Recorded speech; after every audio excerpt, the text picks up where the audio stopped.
নমস্কার, গুরু কৃপাহি কেবলম। আজকে আমি 4 নম্বর নক্ষত্র, 27টা নক্ষত্রের মধ্যে আপনাদের অশ্বিনী ভরণী কৃত্তিকা নিয়ে আলোচনা করেছি বিগত কয়েকদিন আগে আপনাদের ক্লাসে। আজকে আমি আপনাদের বোঝাবো বা বলতে চলেছি যে 27টা নক্ষত্রের মধ্যে রোহিণী নক্ষত্র অর্থাৎ 4 নম্বর নক্ষত্র জাতক জাতিকাদের, যাদের জন্মপঞ্জিকা বা জন্মকুণ্ডলী আছে তারাও দেখে নিতে পারবেন এবং আপনারাও এটা নোট করে রাখুন। আজকে আমি আপনাদের 4 নম্বর নক্ষত্র রোহিণী নক্ষত্র জাতক জাতিকাদের কী রোগ হয় সেই নিয়ে বিস্তারিত আলোচনা করছি।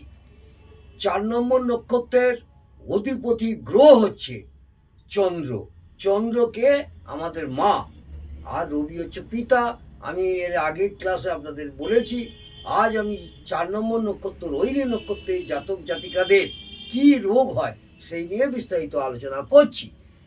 রোহিণী নক্ষত্রের জাতক জাতিকাদের একটু ব্রেনের সম্মুখ ভাগে একটু ব্যথা যন্ত্রণা, কপাল, মুখমণ্ডল, এইগুলো, ঘাড়, তালু, এইগুলো একটু ব্যথা বেদনা থাকে। এছাড়া অল্পতে ঠান্ডা লাগার একটা প্রবণতা থাকে। অল্পতেই ঠান্ডা লাগা, সর্দি কাশি, গলা ব্যথা, টনসিল ফোলা বা টনসিলের কোনো রোগ বা টনসিলের ব্যথা, এইগুলো সাধারণত রোহিণী নক্ষত্রে যারা জন্মগ্রহণ করেছেন তাদের এগুলো হবে।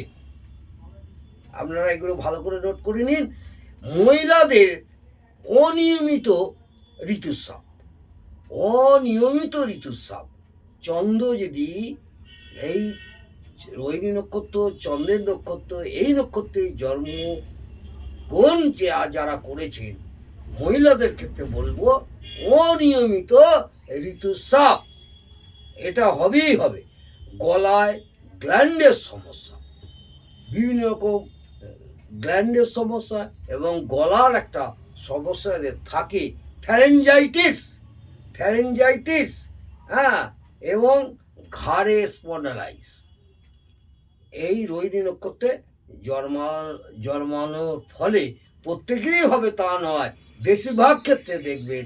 এবং আপনারা ক্লাস করছেন, আপনারা দুদিন বাদে প্রেডিকশান করবেন এবং অনেক জাতক জাতিকাদের বিচার করার সময় দেখতে পাবেন এইগুলো সাধারণত রোহিণী নক্ষত্রের ক্ষেত্রে এইগুলো বেশি হবে এবং মির্গি হওয়ারও সম্ভাবনা থাকে, মির্গি রোগেরও সম্ভাবনা থাকে। গলগণ্ড মানসিক অবসাদ, সবসময় একটা মানসিক অবসাদ থাকবে এবং মেয়েদের স্তনের গ্ল্যান্ড ফোলা, স্তনের ভেতরে যে গ্ল্যান্ড হয় সেইগুলো মহিলাদের ক্ষেত্রে, কোনো জাতিকার ক্ষেত্রে গ্ল্যান্ড ফোলারও সমস্যা দেখা দেয়।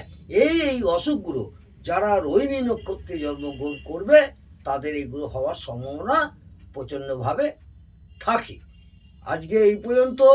আগামী ক্লাসে আপনাদের 5 নম্বর নক্ষত্র নিয়ে আলোচনা করব। 5 নম্বর নক্ষত্র হচ্ছে মৃগশিরা নক্ষত্র অর্থাৎ মঙ্গলের নক্ষত্র।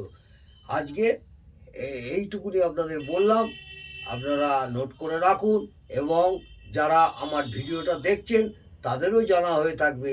এবং যদি ভালো লাগে, যারা ভিডিও দেখছেন যদি ভালো লাগে আমাকে কমেন্টে অবশ্যই জানাবেন। নমস্কার।